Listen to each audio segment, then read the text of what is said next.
Hello guys, welcome back to my channel. My name is Nate. Today I wanted to do a wrap up of all the books that I read in October. I had a really good reading month, I think, in October. I didn't read everything that I wanted to read, but I had read quite a bit and I actually really enjoyed a lot of the stuff that I did read. So I thought I would go over that with you now. First though, I do have one book that I can't remember when I finished it. I think I finished it in September, but I completely forgot to put it on my wrap up, and that was Page Boy by Elliot Page. I listened to this and it's narrated by him as well. I don't really rate memoirs and stuff like that because I don't really feel like, I guess you can rate it on terms of how well executed you think it's written and stuff like that, but I don't feel like I want to rate someone else's story. But I did enjoy this book. A lot of this book and a lot about him, I think, not necessarily finding out about his identity, but a lot of his exploration, I think, with identity was a lot to do with relationships. Obviously, it wasn't completely to do with relationships. That's not what makes up like being trans, but like it did have a lot of stuff in this story to do with his relationships with other people as well as his sexuality, which I do understand though for his story, especially from going from being like an out lesbian to then coming out as a trans man. I've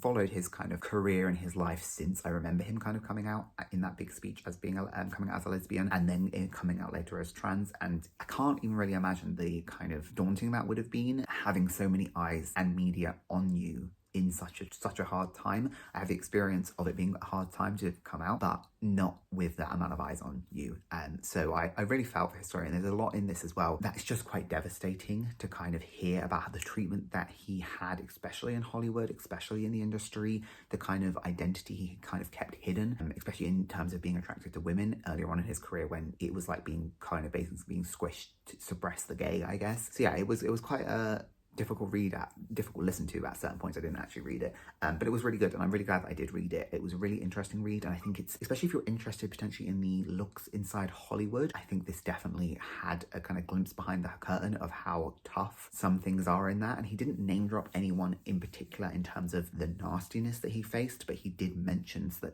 a lot of people in the industry were particularly critical and nasty about him at first being a lesbian and then him being trans. A lot of stuff as well touched on about his past life and his family, and yeah, just kind of a crazy ride about obviously coming to quite stardom quite young and through like this indie, but then also having to deal with coming out and all of that being on the spotlight. So yeah, I'm really glad that I read it. I think it was a really good read. And yeah, just one of those interesting things that you don't know what's going on behind like the curtain, behind these celebrity eyes and the kind of amount of stuff that they are dealing with as well. But yeah, like I said, I cannot remember when I finished that, but I did read that and I didn't speak about it at any point. So the first book that I read in October that was actually carried over from September was The City of Glass by Skandar. This is the third book in the Mortal Instruments series. This book kind of wraps up what I would consider part one of the Mortal Instruments series. The first three books have been building to what comes to a conclusion in this, and I have read the fourth one, and so that kind of starts a new kind of journey but with the same characters. I really enjoyed the conclusion to this, I guess, part. We are going to Idris in this, which is the kind of shadow hunter country, and so that whole experience was really, really interesting. Seeing that kind of world expand and develop outside of New York was really good, and I really enjoyed this. This isn't quite a 5-star series for me. It probably would be a 4-star series. I find it so easy to read and I do really enjoy it. Simon is my favorite character in the series, and I really like his kind of continued journey throughout the books, especially in book 4, which I'll talk about in a bit. I don't like Jace and Clary hugely. Like, I think I like Clary. Jace really pisses me off, and his whole attitude of like being the one to like kind of martyry really annoys me. At one point in this, Clary did actually really piss me off, but more because she just gives me very much only child brat syndromes, and she's quite selfish, I think, in that respect.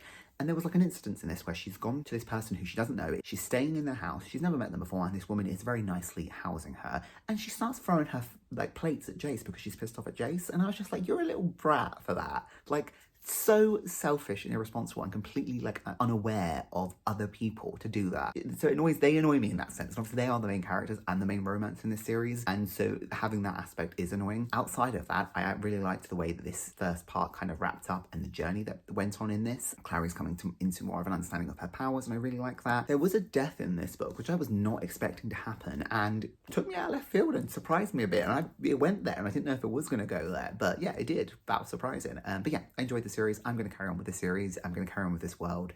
I find Cassandra Clare's writing very, very easy and very enjoyable. And I think I mentioned this before, but it gives me like a nostalgia of a time period. Even though I've never read these books, I get like a nostalgia for that time period while reading this. And that's also really enjoyable. That was the first book I read in the month. Then I read United as One by Patricius Lore. This is the 7th and final book in the Dorian Legacy series, or the I Am Number 4 series. And so it wrapped up the story that had been going on now for like 7 books. I did really, really enjoy this. I had read a bit of this before finishing it this month, but I finished it this month, and I really enjoyed this series. This is a sci-fi series about a group of young aliens that get sent to Earth because their planet has been destroyed, and they are basically tasked with saving their planet in the future. They are separated and they are given numbers, and they can only be killed in number order. We follow 4. At the beginning of the first book, number 3 is killed. They all know when each other are killed because they're linked. So number 4, his name is John Smith, he gets alerted that number 3 has been killed, and so he's very aware that he is next. And so it's kind of a journey from then of having to learn about his powers as they're developing, having to escape from these enemies all the time, and having to save Earth.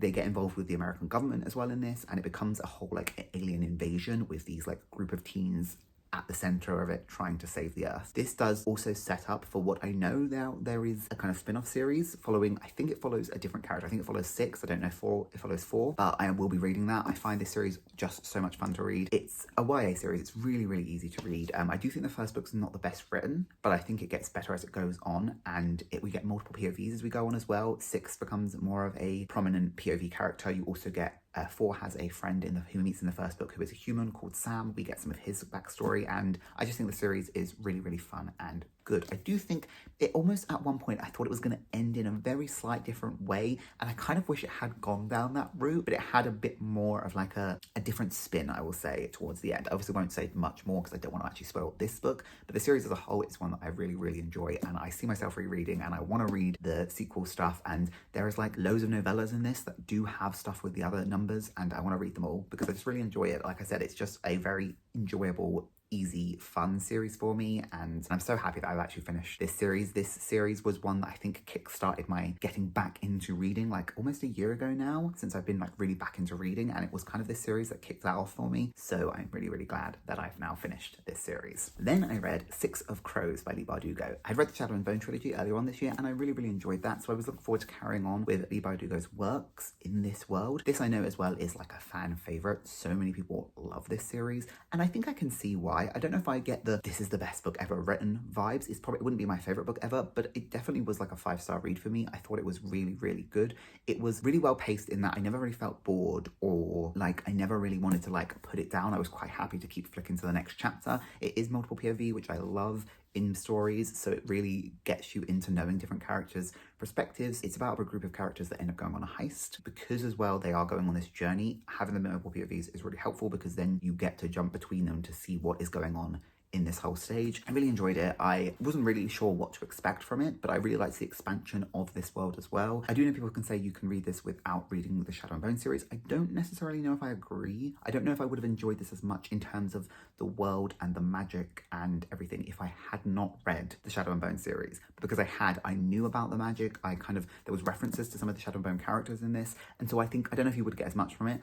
But also I know because people prefer this and think this is better written than the Shadow and Bone series, if you read the Shadow and Bone series and it puts you off, would you still want to read this? I don't know. But anyway, yes, I did really enjoy the series. I don't have much to add about it. I think people talk about it a lot, so there's many opinions and stuff you can get from it, but I'm really excited to finish this duology and then carry on with more works by Leigh Bardugo. I find her writing style, again, very easy to read. This is also written from the third person's perspective, and I think I prefer reading from the third person's perspective for like big adventure books like this. This was a really fun read, and I'm looking forward to reading the sequel. Then I read All the Dead Lie Down. This is by Kyrie McCauley, I think, and this is a YA horror-esque, maybe light horror thriller mystery series. It is about a young girl. Her parent mother has just died, and she ends up living with her mother's childhood friend, who happens to be this like famous rich author, and she end up living with her to look after her 2 young children. It's in this like creepy house. I thought this was going to be like a haunted house situation, and it's not. It ends up actually being quite, I think, an interesting horror, like the mystery behind what is going on in this house. There's a lot to do with like death in this book, in terms of like our main character keeps finding dead birds and stuff like this lying around, and the daughters that she's supposed to be looking after are quite weird, and at one point one of them almost tries to kill her. And so then they have an older sister who is the main girl's same age, and she ends up coming back, and they end up forming a relationship, so it's a bit of a sapphic romance, and then the mystery ends up kind of like developing, and you kind of finding out what the hell is going on. I did really like the kind of atmosphere and setting of this. It's a very small cast of characters. It's like the 3 sisters, the main girl, there is a mother, and then 2 other characters who are kind of in it as well, and that's kind of it.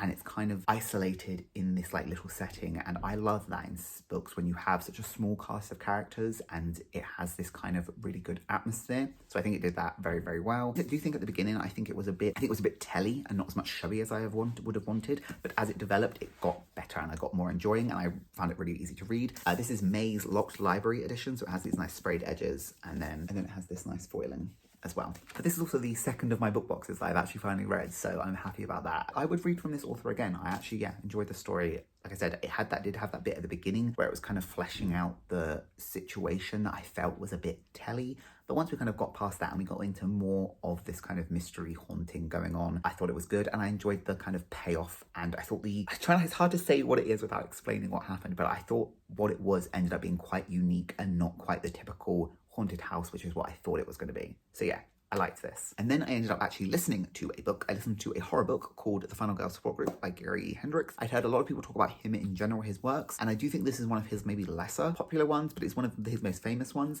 and I didn't really enjoy this book. From the offset, I did not gel with the narrator. I did kind of push past it, and I ended up getting used to her, but that from just the beginning, I just felt a bit of a disconnect. I didn't really love her narration. But then as the story went on, I also didn't really love the story. I really liked the concept of this idea of this kind of the public taking on these real life cases of these girls and like making them famous and them kind of becoming in the spotlight. I liked the idea of it kind of having references to all like old Hollywood movies. All of the different women other than our main character kind of clearly have had a past with a famous like movie monster. One of them is quite very clearly like, you know, Ghostface. One of them is very clearly Jason. So it's very, I liked that. I liked that kind of homage to 80s, 90s horror. But outside of that, I didn't really enjoy this. It was very, very chaotic. It felt very, very rushed. We are from a main character's perspective who she is a bit chaotic and unhinged in some of her actions and the way that she does things. So you do get that, I think, as a reader, you feel that. But I didn't love that in terms of how I felt the story was then executed. It felt so fast that we were just going from place to place to place to place without any chance to really kind of breathe and take in circumstances. There was a whole section with one of the characters' partners who was in a hospice care that felt really random and I didn't love. And it actually made me a bit uncomfy. There is in this as well elements, because I did go into the bookshop and have like a flick through that is like newspaper clippings, and I liked that. I liked the idea of mixed media, and I do think I would have appreciated that more if I had read it as opposed to listening to it, just because I liked that idea of including the kind of mixed media elements into the book. And then also because the story had gone on for quite a while, it had been like fast. We were going from place to place to place to place. I feel like it got wrapped up really quickly when we did get to the end, and I didn't love that. So yeah, I do think I'm going to try another Gray Hendricks book. If anyone has a particular one that they love, let me know. I think I'm going to try reading it and not listening to it just to see how I gel with that. But yeah, I didn't really love this book. That was the only full audiobook I actually listened to this month. I did listen to some of the audiobooks for both of the Mortal Instruments books that I listened to. The next book that I read was Conversation with Friends by Sally Rooney. This was for a book club that me and my sisters do. This was my twin sister's pick, and I hated this book. I really did not enjoy this book at all. First of all, on the back of this book, there's 2 different quotes that says it's funny. I do not know at all who thinks this is funny. I don't know what was funny about it. Nothing about this for me was funny. I hated that there was no speech marks at all throughout this book. So sometimes I was getting confused about what was actually being said and what was just someone was thinking. I don't understand that writing choice. I don't also think I'm the biggest maybe literature fiction, I guess is the type of writing I would say. So that's potentially as well why this book is not for me, but I just don't get it. I don't understand why this book is so raved. I give it like a 2-star. I think all of the main characters in this were extremely pretentious, extremely boring, and just nasty. Our main character was just nasty. I don't think it's a very good reflection of like a young 20-year-olds going to uni for the first time. Obviously this is set in Ireland, so maybe this is what Irish 20-year-olds are like, but from my experience of being someone at a university surrounded by 20-year-olds, I'm not 20 myself, but I'm surrounded by them, this is not what 20-year-olds are like at university. It was so, I think, pretentious, and just like, was I supposed to like this romance? Because I didn't. I thought our main character, I think she was nasty. I think she was supposed to as well come off, I guess, as this like really interesting person. Like she was cold and she was like stoic and she didn't show any emotions, and everyone really found her that really interesting. I thought she was boring and I thought she was nasty. I think the progression of this relationship was nasty. I don't like kind of infidelity, and that's not something that I'm going to be enjoying reading about. I would read about it in certain cases in terms of like, if it's like the marriage is awful and, you know, there are circumstances where I could read those kind of relationships and not hate it. but this is not one of them. I don't think she got any kind of consequences, and I don't think she had any kind of character growth. The only character growth I saw was that by the end of the book, she had a job. That was literally all I could feel from this book. And yeah, I just didn't like it. I won't be reading anything else from Sally Rooney. This whole book was just not for me, and I just didn't get it. I don't get it. And I will say I have no issue with non-monogamous relationships or polyamory relationships if every party in that is aware of it from the get-go and consensual, which is not the case from this book. So yeah, I don't have an issue with that. But then also, yeah, they did have a friend. The older couple in this did have a friend that I thought was really sweet. That's about the only character that I could say. And maybe Philip, who was okay-ish. They're the only real characters that I think were worthwhile in this book. I think all of the 4 main characters involved in this book were kind of shit. I also do think from having read like a synopsis, it kind of sells it like it's gonna be this interesting polyamorous relationship between these 4 people, this older couple and these 2 20-somethings, and that wasn't what it was. It was 4 people, like, yeah. This book was not for me. I did not enjoy it. We'll finish on that note. If I hadn't been reading it for a book club pick, I would have DNF'd it. But because we have a rule in our book club with me and my sisters that we have to finish them, because there has been a couple of times, especially my older sister doesn't really like literary fiction, where we've read a book and she has pushed through to finish it. So now we all have to push through all the time. And I will say, I do like some literary fiction. It made me basically think of also Eleanor of Filling, and It's Completely Fine, because I read that earlier this year and I really, really liked that book because I think Eleanor, although she has complexities as a character, she was an interesting character, and she had a character that you could see the growth in it. I did not get that from this main character in this book. I can't even remember her name. I just didn't like her. Oh, anyway, moving on. After that, I read Skandar and the Phantom Rider. Finally, I bought this book literally the day it came out in May, and yeah, I finally read it. This is the sequel to Skandar and the Unicorn Thief. It carries on in their second year. The second year is called their Nestling Year. This gets compared to like a kind of Harry Potter with unicorns a lot, which I'm never a big fan of books that like compare to other books instead of just saying what they kind of are, like a magical world with unicorns. But I can kind of see some of the similarities in that comparison in this, in terms of like aspects that happen at the school, but I do also think a lot of it is just kind of English school stuff that happens, if that makes sense. I can't really say much about what happened in this book without spoiling a lot of what happens in the first book, so I will just say I really enjoyed this book. It does have a development with our main character Skandar. His sister has more of a active role in this book, which I did not 100% love the way that went, and there were some bits in what happened with her that were quite uncomfy in terms of with the unicorns, and so I'm interested to see how that develops. I think if it develops in a way that I think it's going to develop, it's going to be a bit cliche and I'm not going to love it. And I hope it goes as she decides to take it in a different route, because if it goes the route that I think it's going to go, it's going to be quite cliche and I would guess it. But also, this is a middle grade, so sometimes I'm not sure, obviously, if because it's aimed at younger children, they would like, they're kind of, you play, I guess, on tropes and you go with those ideas. So maybe it will go that way and that's fine. But like, yeah, as an adult reader, I don't really want it to be that way. But I can also understand that it's a middle grade aimed for younger people. So maybe it is going to go that way. All of that being said without having said ever what it is. So that probably makes no sense. So I apologize. There's also a bit more friendship tension in this with our main character and his friend Bobby. And I think she was just being a bit really egotistical. And I don't think she really kind of overcame that. I think Skandar let her off really, really easy, which I mean, I guess is quite nice of him. But yeah, that annoyed me throughout that. And it kind of acted like she was justified in what she was feeling. And she gets overlooked a lot because Skandar is obviously, he's like the chosen one trope. He's like this special kid. So she's very good at what she does, and she kind of gets overlooked and is kind of, I think, labeled as like Skandar's friend, even though she's this very good unicorn rider herself.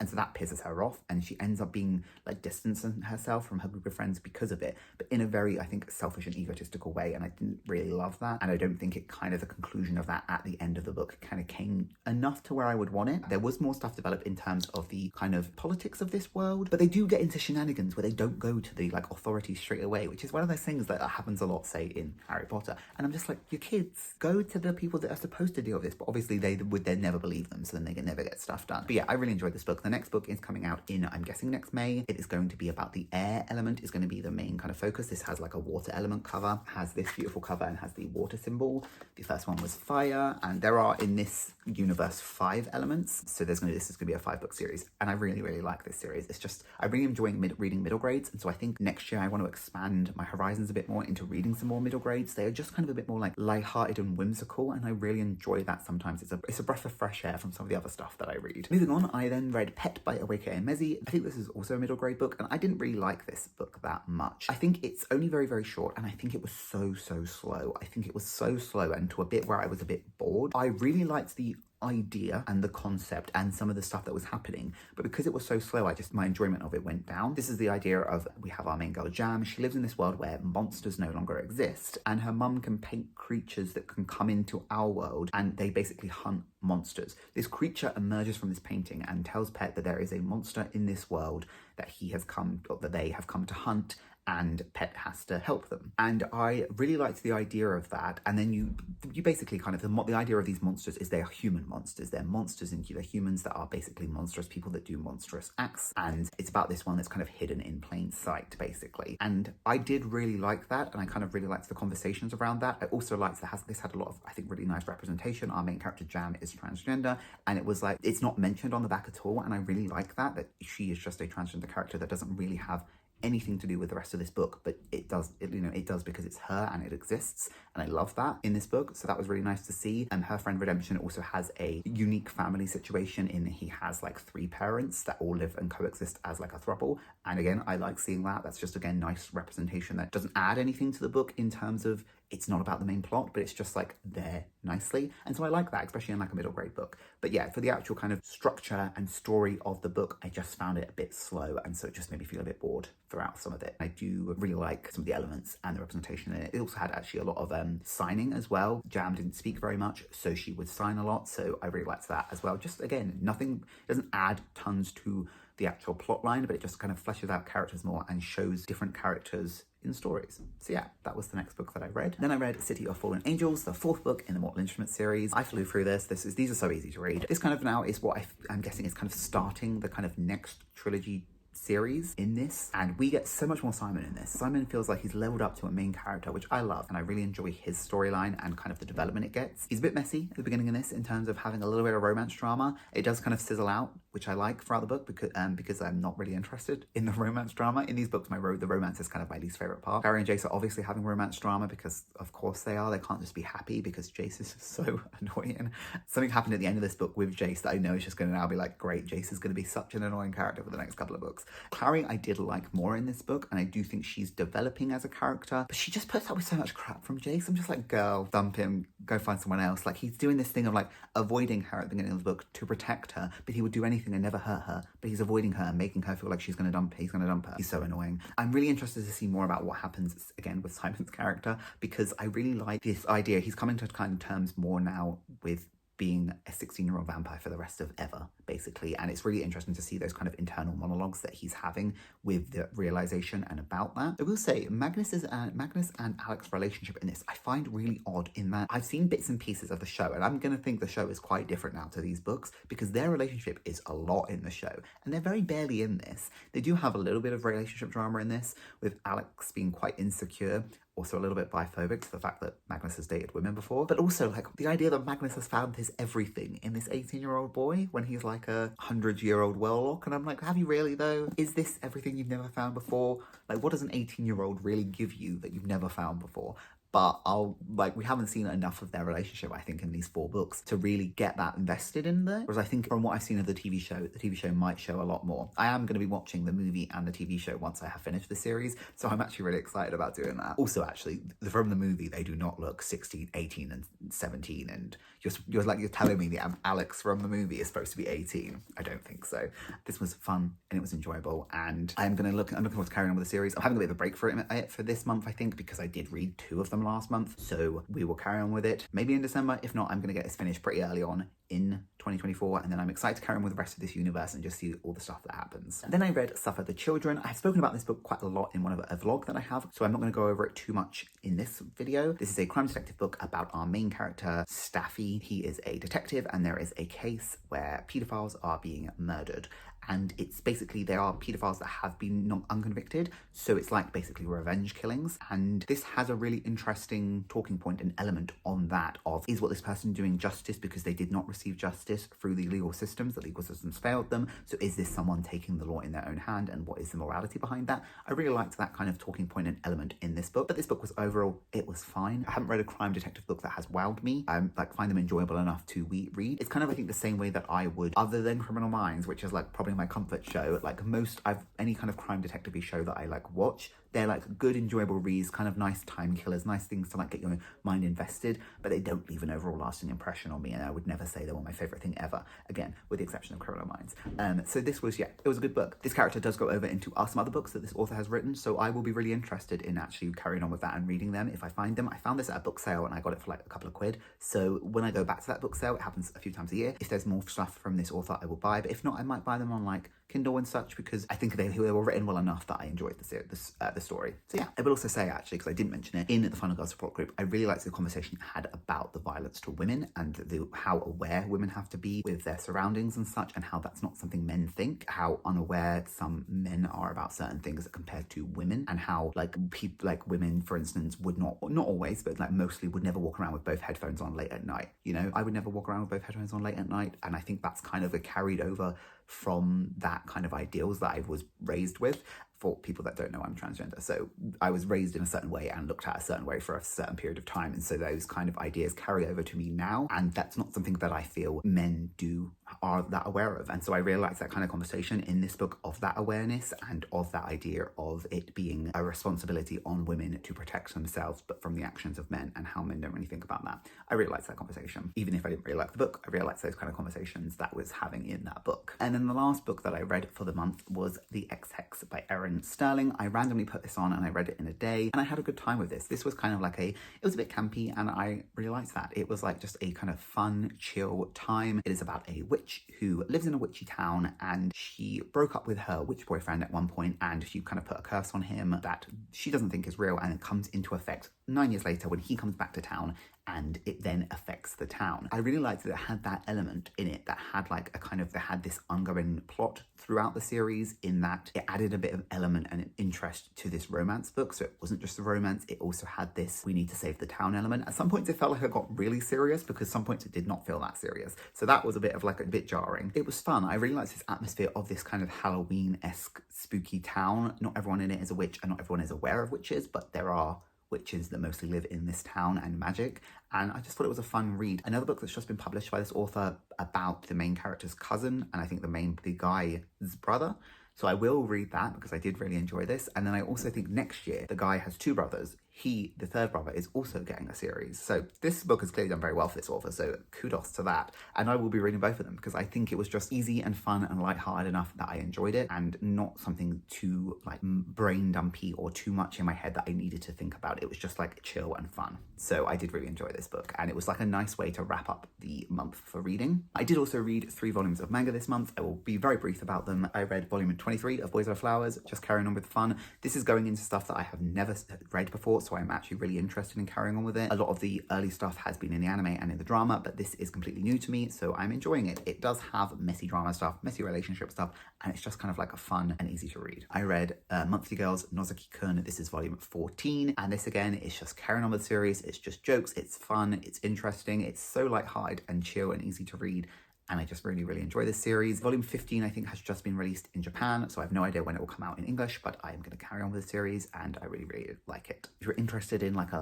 lighthearted, fun, easygoing, chill series, this would be a good manga series for you. And then the last thing that I read was Fushigi Yugi Genbu Kaiden Volume 1. This is a reread for me. I have read this whole series quite a few years ago, and I'm rereading it now, and I just really, really like this series. This idea of this series is about a young girl who gets sucked into a book. It's called The Universe of the Four Gods, and in this book she is a priestess. She's the priestess of Genbu. In this world there are 4 gods, and they basically they are guardians of different countries, and at times of need a priestess will be sent to this country from a different world, and she has to gather 7 warriors called the Celestial Warriors up of the different gods, and she can basically summon the god and ask it a wish, usually obviously to help the country that's in need of it. This does have a sequel series that was released before it called just Fushigi Yugi, which is about a different god, and in like the 90s. This is set in I think around the 40s in Japan, but obviously it's actually set in this universe of this book, so it's quite like, it gives me more like, I don't know if it gives me like more ancient times, but it's also set in China. I don't know what the time period would be called for it, but this is a really fun series. If you are new to manga and you would be interested in, say, a romance series